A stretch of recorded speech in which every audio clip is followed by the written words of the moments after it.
Thank you. Hey guys, I'm Marshall Heyman from the Wall Street Journal, and I'm here to talk with Dane Cook, who has a big Showtime comedy special on Friday night called Troublemaker. We're going to watch a little trailer first, so you get a little taste of what's in store for Friday. Dane Cook doesn't do safe. Are you going to be the best? Are you going to bring it out of yourself? He is not cuddly. Ready? Jump. Or precious. Someone's a big fat bitch. But he speaks the truth. No comedy show needs a smattering of applause. Save that for golf. Who knows what's next? Hey guys, guess where I am? Finland! Wait a minute. Is this a terrain map of Afghanistan? What is this? Dane Cook, Troublemaker. Premieres Friday, October 17th at 10, only on Showtime. Enough. And here's Dane Cook.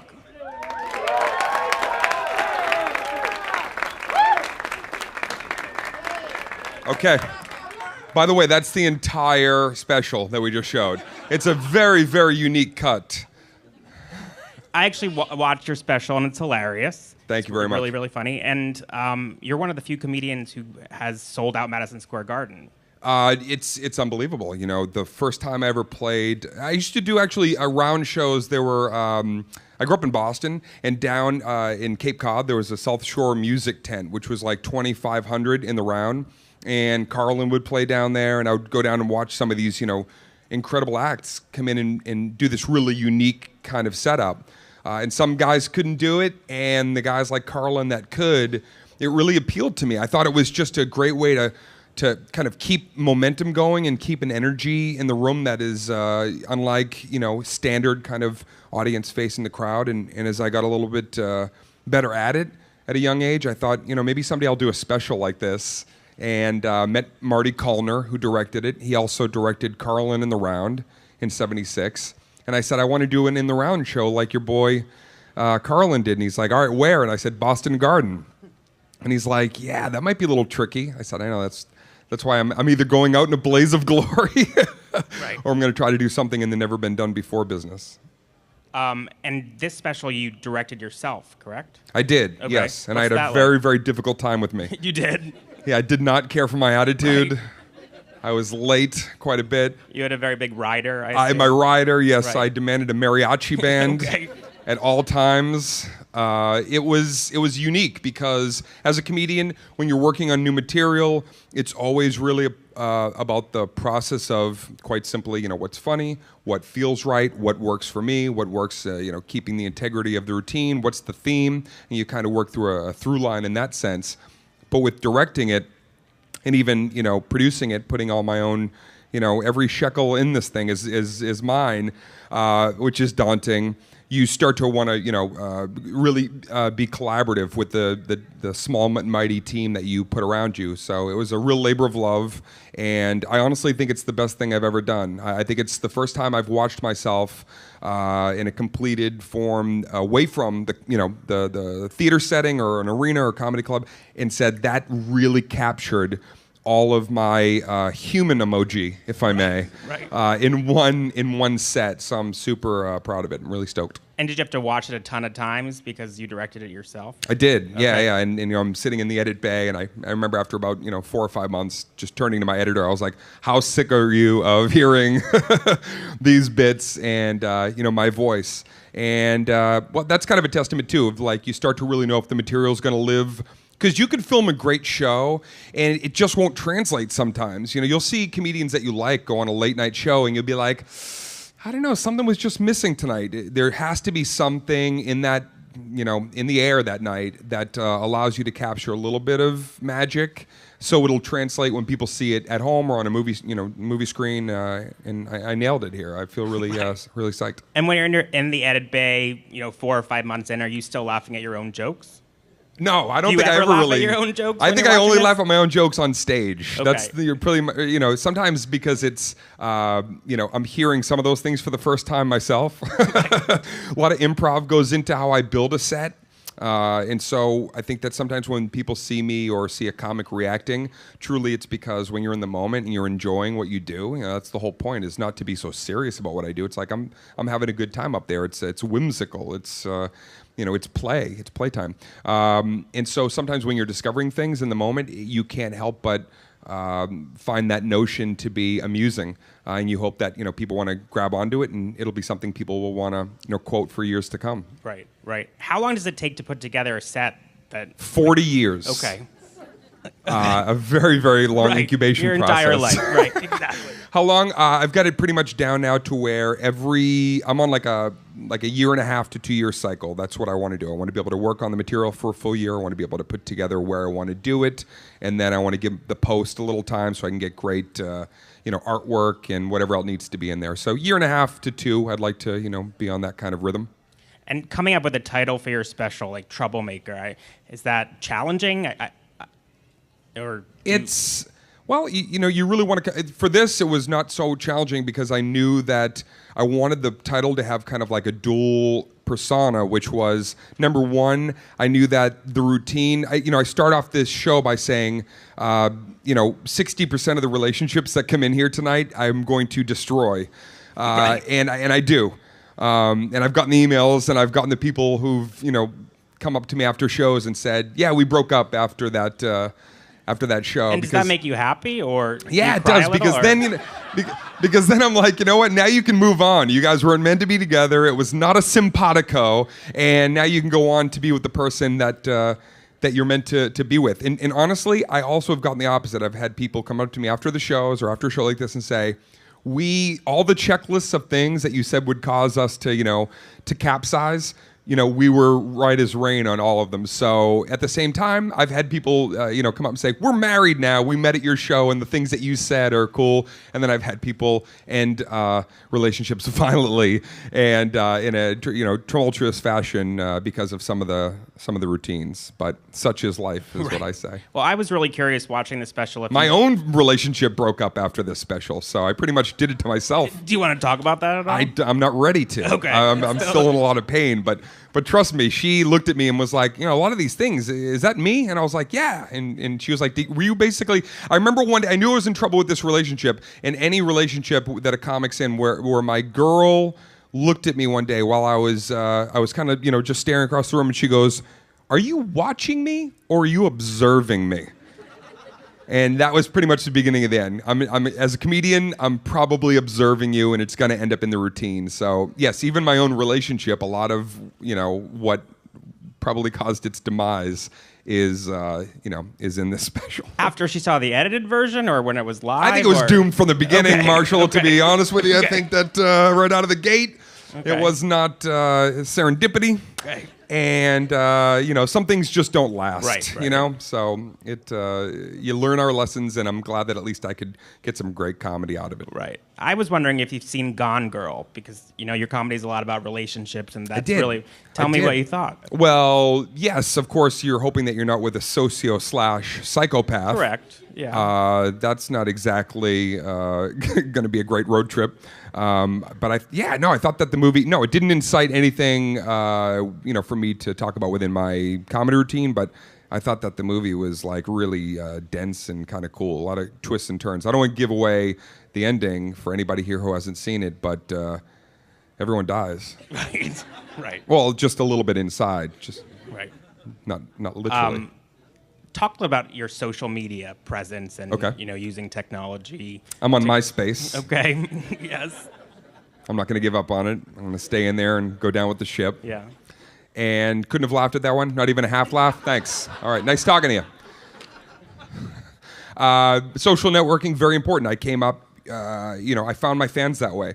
My whole, I used to like punk bands, and I was watching documentaries about punk bands and how they broke through, and I was really moved at how tenacious they were, a lot of them, and how they wanted to find fans that were unique to them, so they would just like kind of go around the town and hang up their posters on telephone poles and staple them. And I remember watching that one day in 1998 or 99, and I was like, I had an epiphany. I was like, that's what I'm going to do with the internet. I'm just going to hang my own little flyer on each and every forum and chat room, and I'm going to make fans like grassroots, political style, shaking hands one at a time. And by the way, this sounds crazy now, but there was a good chunk of like 4 or 5 years where the internet was like really fun. Right. No, Like, I remember it was that. Yeah. really awesome. There was like very little negativity. If somebody wrote a negative comment, like when I first, people would be like, "What?" Everyone would freak out. And there was not a lot of caustic energy in there.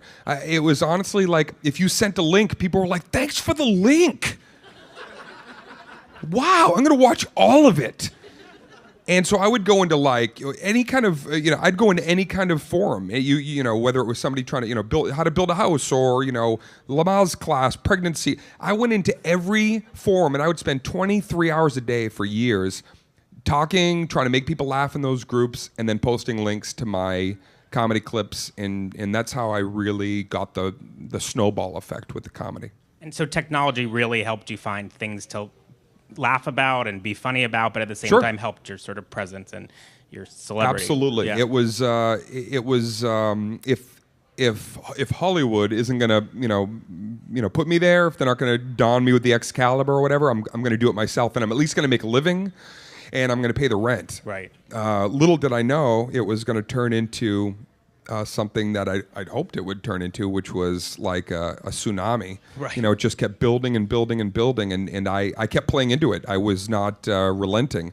I thought, if more people are interested in seeing me, then I'm going to fill Madison Square Garden someday. And so you taught yourself how to do it. You didn't have people. Oh, man, I learned HTML code. Dude, I could reformat your hard drive. I was defragging shit. I was good, man. I was good. I really spent a lot of time understanding the ins and outs of computers. And what's really funny too is, like, I knew very, very early on I was just so into Apple stuff, and I was into Mac, and I was the first one of my friends that was really into all that stuff, and they're all like, "What? You're into?" And they still called it Macintosh, which just annoyed me. Early adopter. You can give me some freebies for the plug, by the way, if anybody wants to throw an adapter my way on the way out. You always need a new one of those suckers. So I embraced it. I never was shy about doing it, the same way I was never shy about doing meet and greets and wanting to meet people and understand who I was getting to. A lot of comics would do the show, skulk in the back, kind of like be, anti, it's like, no, I don't mingle with the people. I wanted to be out there. I wanted to know who my fans were and figure out how to make it. And I think we have a clip about you and technology. Oh, okay. Maybe Let's see how this clip is. Roll the clip. Okay. What kinds of things are you finding really funny right now? Movies, TV, people Tinder. on Twitter? You are. Tinder's hilarious. I'm on Tinder. I had to do it. Have you met a lot of ladies on Tinder? Hell yeah. Yeah. Are you kidding me? It's unbelievable. It's kind of wild. Well, first of all, Tinder, you guys are on. Well, nobody admits this. I've learned this. I've been talking about Tinder on stage, and nobody admits they're on Tinder. Really? Everybody's I feel on like, Tinder. well, it's a bigger LA thing than New York. Really? No, I think man. so. I'm I think on it. so. There's a lot of people on Tinder. I'm not saying there's not a here. lot of people on Tinder in New York, but Okay. it's like I feel like it's more happening in LA. 'Cause it's so hard to meet okay. people there. I don't know. I'm going to crunch some numbers, man. Okay, Because crunch them. there's a, you go to the settings on Tinder, Yeah. and basically you can choose like what age demo am I? Okay, like Totally. 18 to, and it stops at 44, Right. Which is really sad. Yes. Tinder's basically said, listen, if you're over 44, you're just dead. Right. You have no business looking for hookups or. And then you can choose the distance. You can slide a little bar, 50 miles or 30 miles. So I went in there. First thing I did is I changed the age range I was interested in from 18 to 19. And then I changed the distance to 50 feet. Okay. I'm on the move, man. Yeah. I gotta. I am fascinated though with how it's people want things. We're like a now society, and that's even in terms of our relationships, which is you have to let that grow. That's something it has to be organic, and it has to take time, and yet we are not even satisfied with that. There's got to be a fast track to meeting somebody and hanging out. So I'm kind of at the beginning of that little chunk, and expanding on it now. There's even like a Jewish Tinder now. Well, they have J-Date? Yes. Well, no, there's a Tinder specifically. Oh, for just- yes. okay. And there's a thing that you can check if you're willing to convert. Even. It's Okay, interesting. I wonder what it's Yes. called. Happy Dreidel or something like Something that? like that. Have you ever pretended to be someone else on Tinder? Have I pretended to be some... And kind of communicated with people as a joke? No, because people don't believe it's me anyway, because Right. I put my own stuff Right, is that on a there. problem? You know, the people are like, are you really Dane Cook? Yeah, it's a problem. Okay. It's a problem because they don't believe it's me, and that's very frustrating when I'm like, no, trust me, it's me. And then a girl the other night was like, it's not you. And I was like, it is. I go to my Instagram page, and in the comments, put a little emoji of lips, and then I'll put a little emoji of a balloon. And that's the way I verify. Why? I'm like a 15-year-old boy. Yeah. The things we do for love, Marsh. Right. The things we do for love. It's tough out there. No, I had to prove to that I was real in order to And did really that work? mine The lips and the balloon? It did. Emoji? Yeah, because Okay. then And she was she's like, wow, it is you. Okay. And then I could really start, because the only way with comedy that you can ever really, really figure out what's what is you got to get in there. You got to mix it up. The same way like when I was a young comic, if I wanted to do a thing about amusement parks, I had to go hang out and go into observational mode and just walk around like a probe droid, just looking at everything. That's a Star Wars reference for all you nerds. And really, absorb. And it's the same way with technology. I can't opine about something that I know nothing about. So the way that I'm getting into it is just, and it's funny that it's me. I'm getting in even a different, skew of the material because I'm on it and people's reactions. But yeah, that's how you got to do it. You just got to get in and mix it up so you can find the funny. And then do you get to the point on Tinder where you have no more matches? I do. And then I do? just click it to 18 to 20. Okay. And then I go to 100 feet. Okay. And I just keep expanding the Right. world, sir. Okay, it's true. Yeah. I love that you know the I mean, rigmarole, too. we all know what Tinder. Yeah, all right. Yeah, I got why it. not? Yeah. But did she, and so couldn't that girl have said like, oh, but maybe somebody else runs your Instagram account? Yes, and Okay. initially I wasn't even using the Tinder as a means of like personally, having a parry thrust with people. I just wanted to get a parry thrust. It's, Okay. the back and forth Right. or fencing Okay. Yes. terms. Sorry, I thought we were in a fencing conversation. Okay. Sorry. It's really, at first I had it set to men and women, and I just let it, free fly because I Okay. thought more people will see the ad. I just put a poster I was using it interesting. like I've always used social networking. To promote yourself. To promote. Yes. I use everything for promotion. Right. If I can have a little dalliance with a beautiful woman as a young single man in America, I'm not going to say no to that. Right. But at the same time, my initial point was to try to reach as many people through this kind of, trendy new thing. And so is your Tinder photo right now a poster for Friday's Showtime special? No, it's me with my shirt off. Okay. The poster is 3 whisks later, because if you just put the poster up, nobody's going to look at that. Right. People are going to be like, oh, what is this crap? It's an ad. Yeah, they think so I had to Showtime put a bought it. Yes, Right, I had yeah. honestly, it's like I know the system now. I know how to beat the system, and you got to like tease people into it, and then you can show them, and they go, oh, damn it, he got me. Now I may or may not watch the special. Got it. Anything else you've been finding funny besides Tinder? What have I been speaking about lately? Love, actually. Just recently. I think the next special might be called Just Love. Just love or love? Just love. The word love. Okay. I have a whole new chunk. I'll work on it for the next year. I was running it down at the Comedy Cellar and the Comedy Underground for the last couple of weeks, and something's working when it works in New York City. And it worked fantastically. I got about 30 minutes, and it's all in and about what real love is, and then ways to identify when you're really not in it. And it's pretty harrowing, but it's also kind of uplifting. It's different. It's a different take from maybe what you're seeing in Troublemaker. Got it. Yeah. Got it. With Troublemaker, people don't realize that I did it over 2 nights. Okay. And this was kind of wild because I'd always had a corporate partner in my past. I always worked with like Comedy Central or HBO Or Tinder. or well, they've never ponied up any cash Okay. for one of the specials, but I'm always open for a roundtable conversation. And so the goal was to put up the money for it and then to film it over 2 nights. And then what you do is you try to like piece together some chunks and try to figure out what works when. So the Friday night show comes around, and it was a debacle. It was really everything that could have gone wrong on this show did. It was like every sound issue. I had weird things where people were getting up and moving around during the show. People were late getting into the show, and they demanded so they busted through the doors. It was just anything and everything that could have gone wrong. And I knew within a few minutes in my head, I'm like, this is scrapped. This is not going to.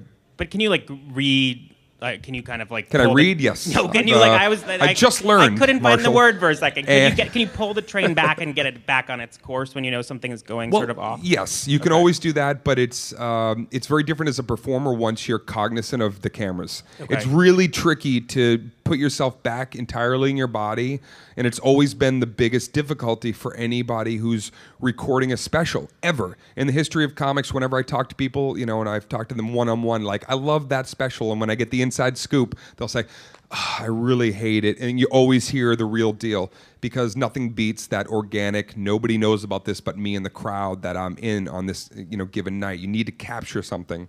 And the Friday night show, like I said, it just, I was in my head going, this isn't it. My energy changed. I just knew that everything that I wanted to accomplish immediately in that show was not going to work. And I woke up the next morning, and I was in my hotel room, and I remember sitting at breakfast, by myself, kind of, thinking about the day and what I needed to accomplish. And then I realized, having the first show completely unusable, I was like, if this doesn't work tonight, and I've invested, all this money into basically a home video that nobody's ever going to want to see. I'm going to have the most expensive home video of a mediocre comedy set.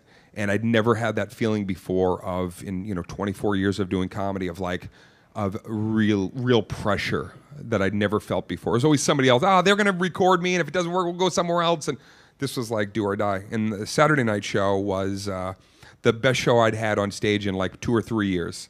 I just, through happenstance, it was everything lined up that night. And, but funny enough is when I went into the edit bay and I finally pieced together the show, my editor was like, do you want to watch Friday? I was like, no, delete it. It stinks. And he's like, I don't know, man. I watched it. You should probably watch it. There's something really interesting happening there. And I did. And what was interesting is Friday night, because I got out of my head about how I thought it should be, there was a tone and a mood that is more me than I've ever captured on film. It's me in a nightclub. Looser or looser? It's there's a little bit more. I could be a little more terse sometimes, where I like to be. I could be, because I'm pretty, I'm pretty random. I like being silly. I like being, effervescent and up. But I also like most comics. Like when I go dark, I can get pretty, lascivious sometimes, and that was in there. And so as I started to watch Friday, what you're really going to see is there's a lot of Friday that I used, because you never normally as a person producing something like this would probably pick that as the material. You go, no, get the stuff that killed, get the stuff that got the biggest laugh. And this was more of like, no, I'm going to give you the stuff that shows you more of me in a wider scale. Should we take another look at another clip? What do you think? You guys want to see another clip? The people have their say. Okay. That's a rant. Yeah. That's what we call a rant. Can you even remember a time when you were making jokes about things that weren't about texting or computers or like the internet? I do. I mean, this was really the first kind of tech savvy, because a lot has changed. We're heading towards the singularity, Marshall. It's happening. Right. And so, to me, it felt like the right time to talk about that kind of hybrid of real life and relationships, the way we communicate. And I brought a girl. The way that bit actually came from is I brought a girl that I was dating to Hawaii, and we were sitting on a beach, and she didn't bring her head up from her phone hardly at all. It was gorgeous. Our first day there, we're sitting on a beach, and I was like, what are you texting? And she showed me, and she was texting emojis of ocean, sun, palm trees. She wasn't looking at any of it, but she was telling all her friends what was, in and around. And so I just thought it was really wild. It definitely informed how I wanted this special to go. Was she 18 or 19? She was 22. I had to click the... no, she was, like 30 years old, but still, that's like, people love their emojis. People are all using emojis all the time. And how much longer did that last? Probably till the end of the trip. Okay. That was pretty much it. That was the end of that relationship. Okay. Are you watching anything on television right now? The Nick. The Nick. You like It's my favorite show on TV. If you're not watching The Nick, you are missing out. Why do you like it so much? Just because I love the era. It's set like in the turn of the century, 1900s, for medicine, and you're kind of watching these doctors trying to figure out how to cure things that are so common and easy now. They invent the X-ray machine, but they don't know you have to have like a lead vest on, so they're all just like standing in front of it like as a joke for an hour and a half. And the acting is just outstanding. The comedy side a lot of people know, but as an actor, I'm really interested in working with dynamic people like Clive Owen. Clive Owen, yeah. Steven Soderbergh. Children of Men. It's like Yes. one of my favorite movies of all That's time. a good one. Yeah. I think we're going to open it up to a Q&A to the audience. Okay. Hi. You said that one way to find the funny is to get out there yourself. What's something that has surprised you? Right. Well, I think that the one thing that that's pretty much a regular experience for me now is it's a very different. Once you've made it, once you've crossed over and people know who you are, they feel like they have a piece of you. And so it's really difficult sometimes to hone and craft material without somebody really impeding on it. Meaning like you're in a moment going like, okay, this is, I'm observing this, I'm living this moment. And then you kind of know that somebody wants to put their stamp on your perspective. And so sometimes I like to be more voyeuristic. I think that's why the tech stuff was interesting to me, because so much of that takes place, kind of like behind closed doors. And the more I looked for the pulp in that, and I kind of interviewed people and talked to younger people and older people who really didn't quite understand it, it was easier for me with that kind of material to really craft it and get it to where I need to be. I think that a lot of the stuff that takes place in my own relationships and things that happen like in my friendships, or some of the things that even ended up in the special, some of them are a result of because people know me, and I'm not a regular guy. I'm not a regular 9-to-5 guy, and so that also turns into interesting materials. Like my own life, it's like Truman Show. Sometimes just who I am affects the climate of where I'm at, and it's weird for me. I'm a pretty I'm a pretty shy person by nature, or introverted, and yet once I get on a stage, it all kind of goes away. So that's a little bit crazy from where I'm at now. I hope that answered your question, because I really didn't think I did, but I did the best I could to fill the time.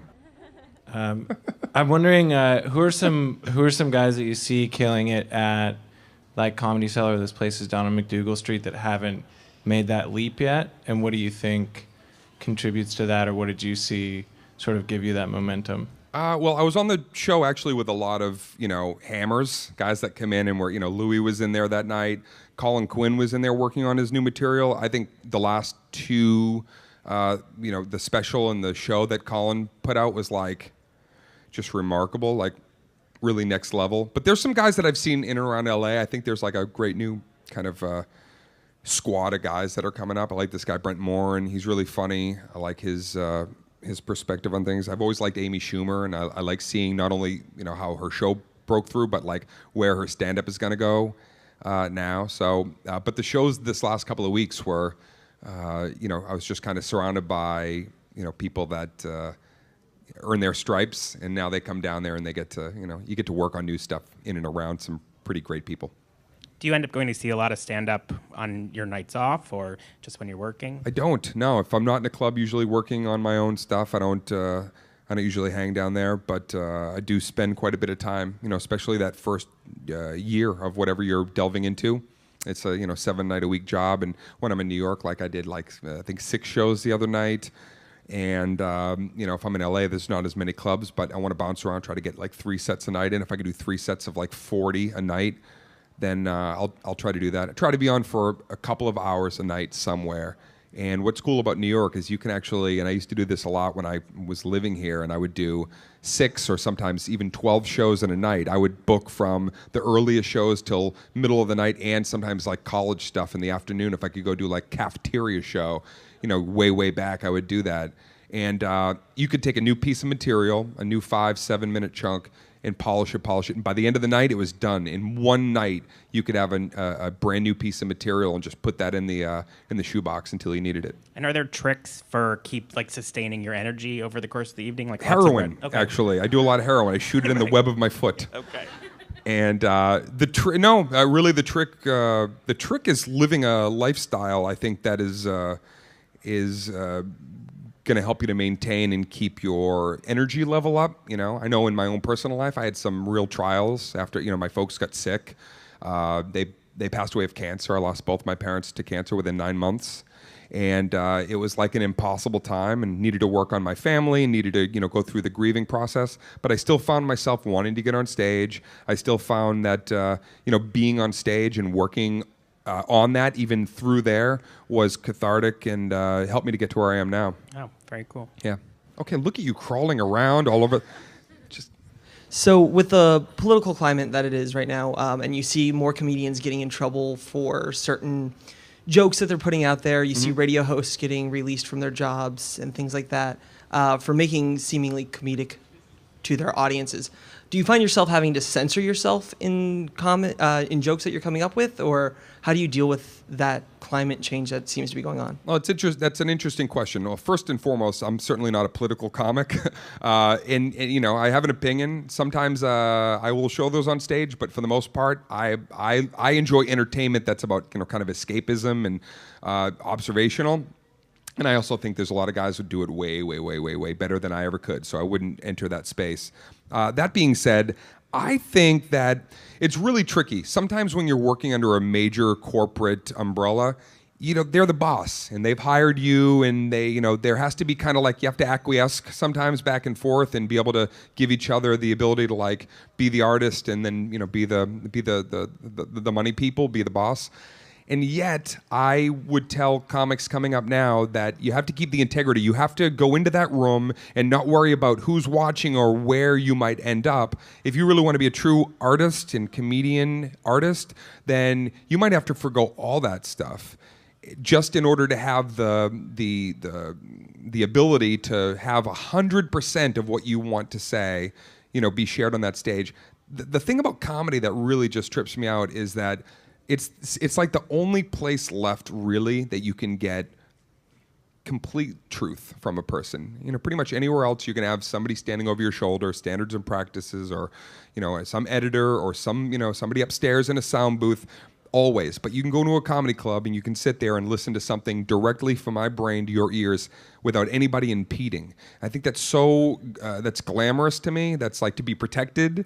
I always, you know, get nervous of the day where there's going to be a billboard, you know, on a green screen behind that stage for, like, you know, Tide or something else, because I still think you want to be able to go into a comedy club and, exactly like you're saying, hear somebody, you know, get caustic and get all wrong and come at something, you know, with the language and being irreverent without somebody else telling you how you can hear your information, you know? So I say comics got to get up there and speak from the heart, even if it's going to get them in a little trouble.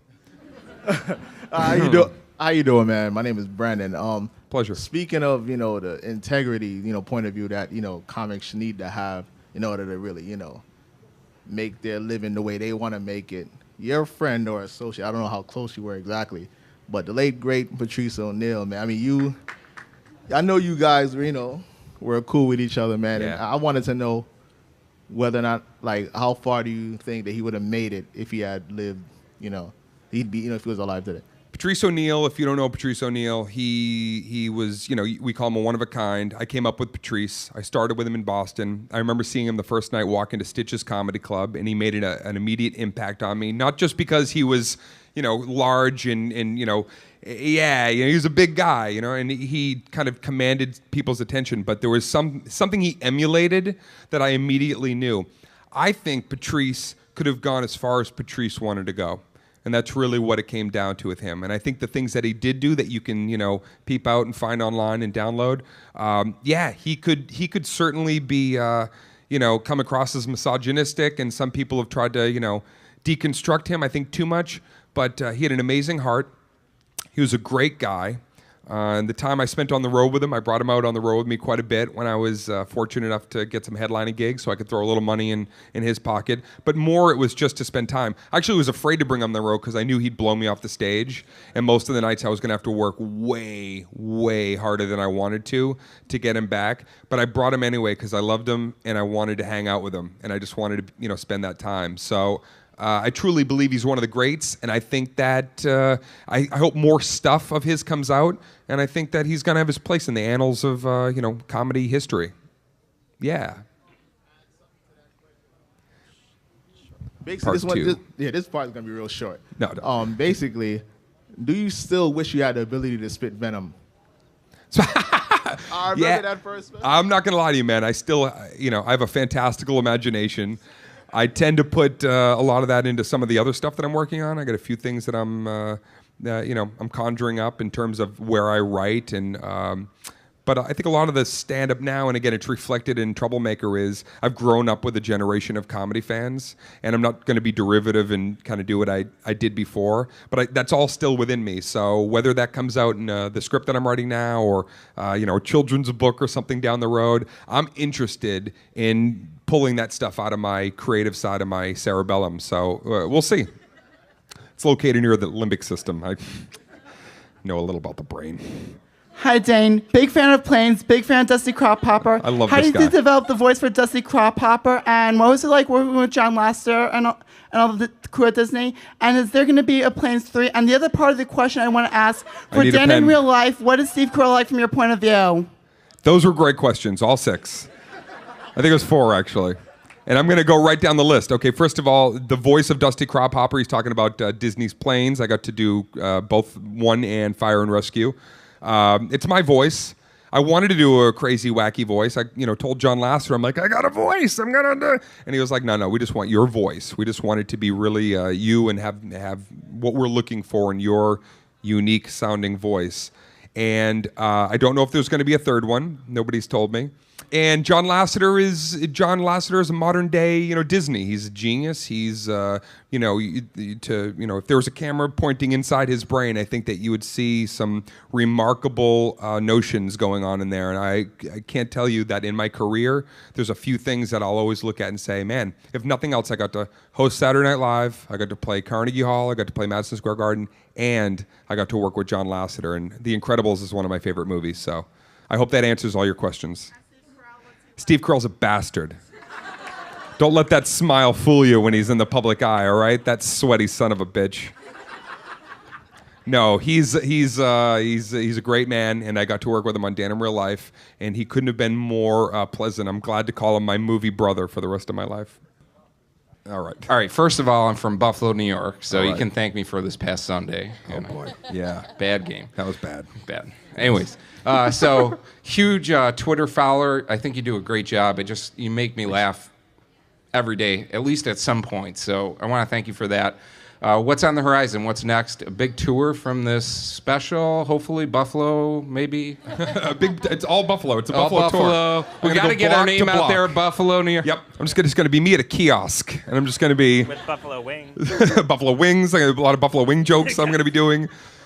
A couple of things that are in the pipeline. First of all, an international tour is something that I've been putting together, and I'm really excited to talk about that a little bit down the road. It'll also include domestic dates, but more film stuff, actually. My company, we've developed a couple of things. I have one film that we finished called, that executive produced, called 400 Days. It's a psychological thriller. It's kind of in the vein of like Mr. Brooks or even like a Dan in Real Life. It's a little different, and it's really interesting. Matt Osterman directed that and wrote it, and it's really, really cool. And then another comedy, maybe possibly that I'll be directing. I got the bug. Once I finish this, I've become very quickly very good friends with Jerry Lewis over the last couple of years through a series of very fortunate events. And he's become a mentor of mine. I communicate with him quite a bit.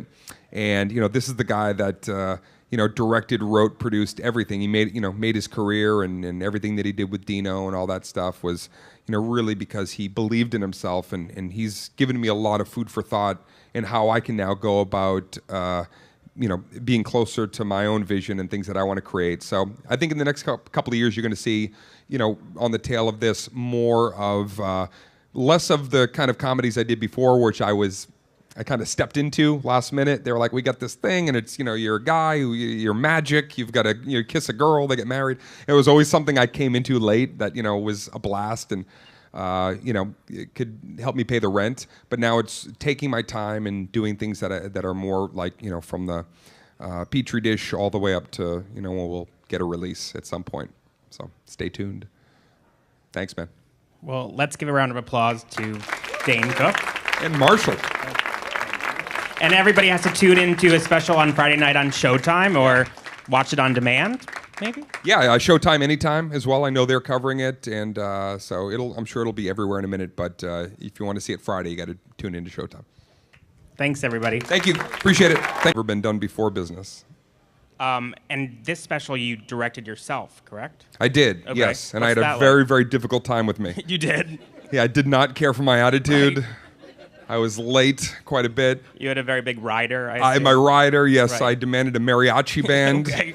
at all times. It was unique because as a comedian, when you're working on new material, it's always really about the process of, quite simply, what's funny, what feels right, what works for me, what works, keeping the integrity of the routine, what's the theme, and you kind of work through a through line in that sense. But with directing it, and even producing it, putting all my own, every shekel in this thing is mine, which is daunting.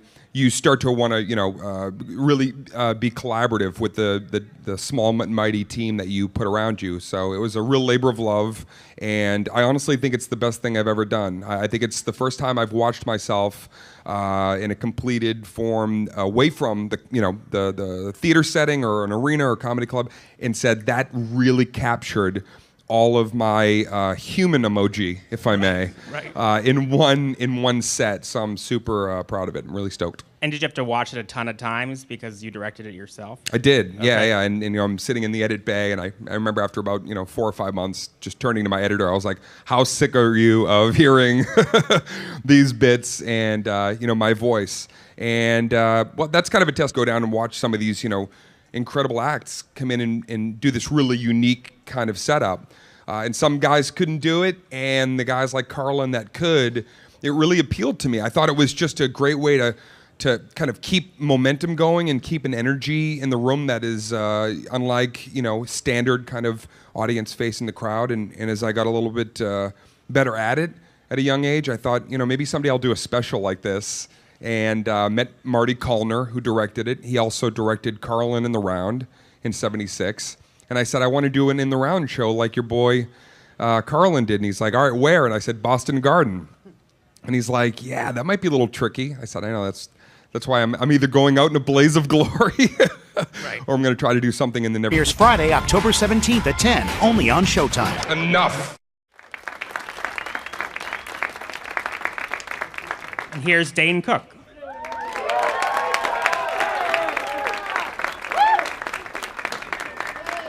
Okay.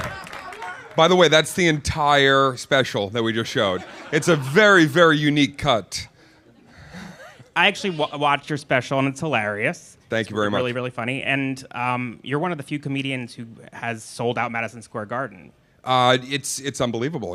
The first time I ever played, I used to do actually round shows. There were, I grew up in Boston, and down in Cape Cod, there was a South Shore music tent, which was like 2,500 in the round. And Carlin would play down there, and I would. Thank you. Hey guys, I'm Marshall Heyman from the Wall Street Journal, and I'm here to talk with Dane Cook, who has a big Showtime comedy special on Friday night called Troublemaker.